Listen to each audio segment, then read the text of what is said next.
Last night was night 3 of the Democratic National Convention, and former President Barack Obama gave what was, by all reasonable assessments, a very solid DNC speech in support of Joe Biden and Kamala Harris, and very strongly going after Donald Trump. And Barack Obama, I mean, listen, you don't have to think he was the best president. You don't have to think that Joe Biden's the best candidate, but Barack Obama did not show up with kid gloves in criticizing Donald Trump. You're going to see clips in a moment, but Donald Trump, within minutes, if not seconds, of Barack Obama's speech starting, was completely and instantly triggered, starting to send out outrageous tweets in all caps, more the behavior of a child, really, than an adult, never mind an adult who happens to be the president of the United States. You can imagine the scene: Trump sitting at the White House.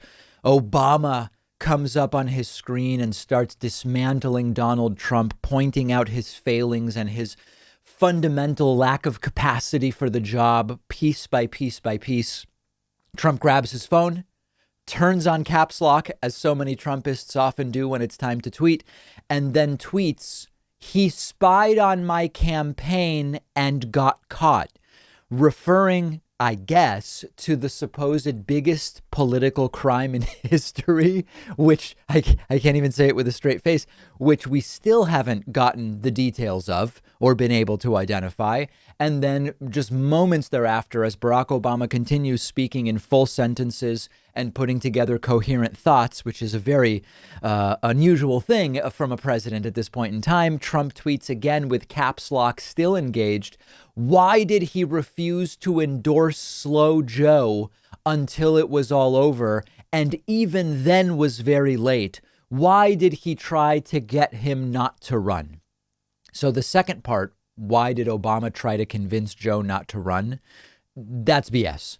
But the reason Barack Obama decided not to endorse Joe Biden or anybody during the primary was the calculation, and arguably it's a politically astute calculation, that if Barack Obama gets involved in the primary and then whoever he supports doesn't end up being the nominee, it could end up being divisive, and it could end up hurting Barack Obama's ability to then endorse and campaign for the eventual nominee. It's a political calculation. You can disagree with it or not, but that's all it is. Barack Obama's priority was and is to defeat Donald Trump, and Barack Obama made the call. He's a better player in that cause by staying out of the primary and getting involved in support of the eventual nominee, which is what he did. There's really nothing controversial there. But if you want to go in that direction, we should ask the question, why hasn't George W. Bush gotten involved at all in helping Donald Trump get reelected? And of course, George W. Bush is not supporting Trump in the sense of publicly, as we've heard in a statement from a staffer of George W. Bush's, and certainly is not helping Donald Trump get reelected. What about that? That is a question that should be asked. Now, Barack Obama's speech was followed during night 3 of the DNC by vice presidential pick Kamala Harris, Democratic senator from California, and Donald Trump also triggered by her and tweeting erratically, still with the caps lock engaged, saying, quote, "But didn't she call him a racist?" referring to Kamala and Joe Biden. "Didn't she say he was incompetent?" Some clips from Barack Obama's speech that went right after Donald Trump. This is probably part of the moment that most triggered Donald Trump. Donald Trump hasn't grown into the job because he can't. And the consequences of that failure are severe. 170,000 Americans dead. Millions of jobs gone, while those at the top take in more than ever. Our worst impulses unleashed, our proud reputation around the world badly diminished, and our democratic institutions threatened like never before. Obama treating Trump almost like a little kid, saying, I had hopes that he would take the job. It's like the hopes were so pathetically low. People were hoping Trump would take the job seriously, and he didn't. People were hoping Trump would grow into the job, and he didn't, and then Barack Obama continuing. I never expected that my successor would embrace my vision or continue my policies. I did hope, for the sake of our country, that Donald Trump might show some interest in taking the job seriously, that he might come to feel the weight of the office and discover some reverence for the democracy that had been placed in his care. But he never did.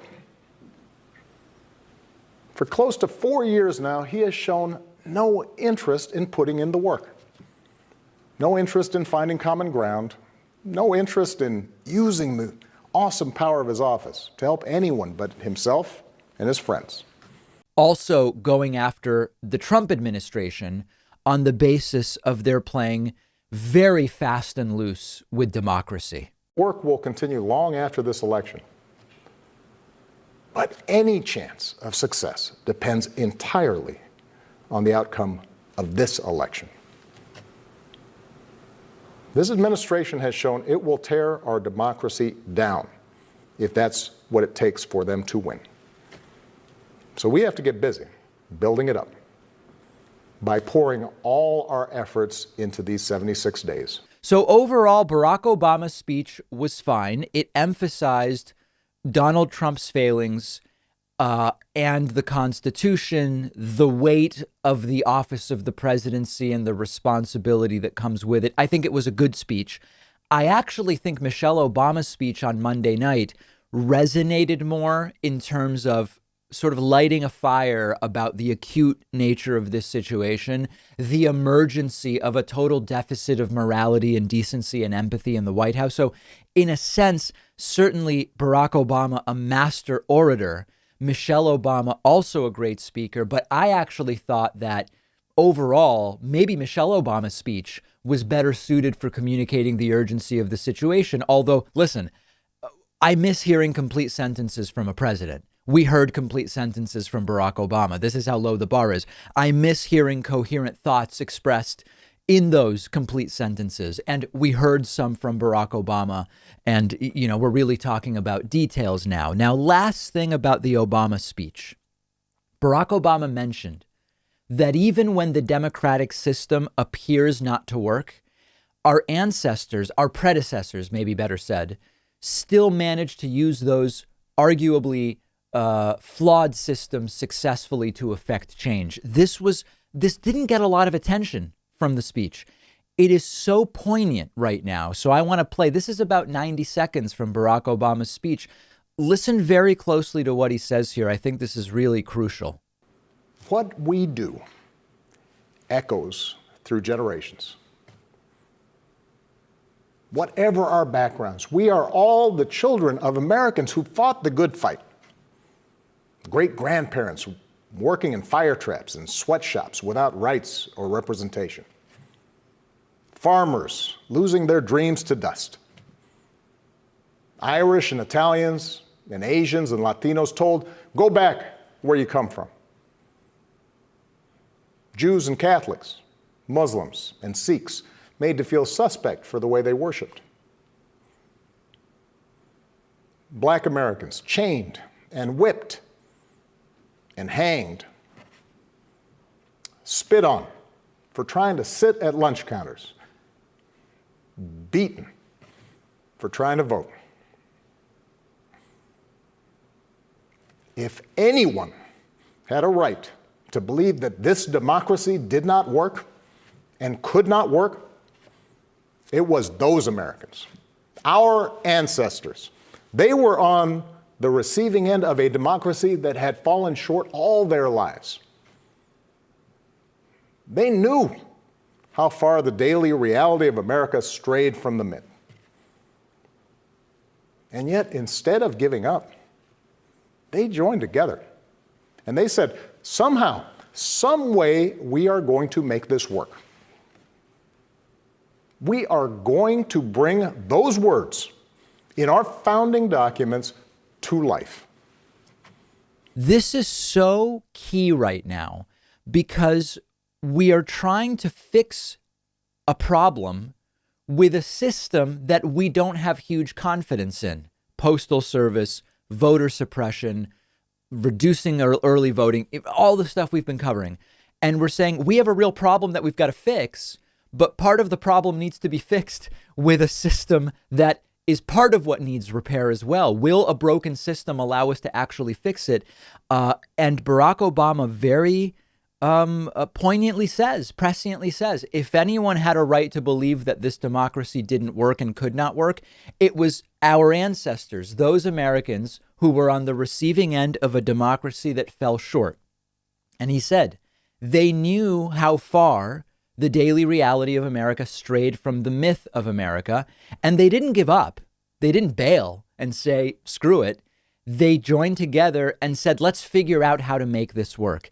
That applies to this situation, which is we have to use a system that Donald Trump has manipulated for his own gain to get him out. And the answer is, you know what I'm going to say.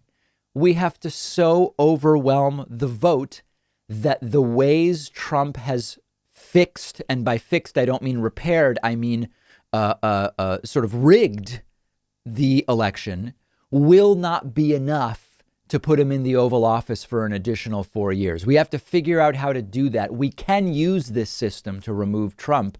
We just really have to come out in force. And a little bit later on, we are going to talk about how 2016's non-voters are looking at this election. Very interesting. So that was night 3 of the DNC. Join me tonight for night 4, the final night of the DNC.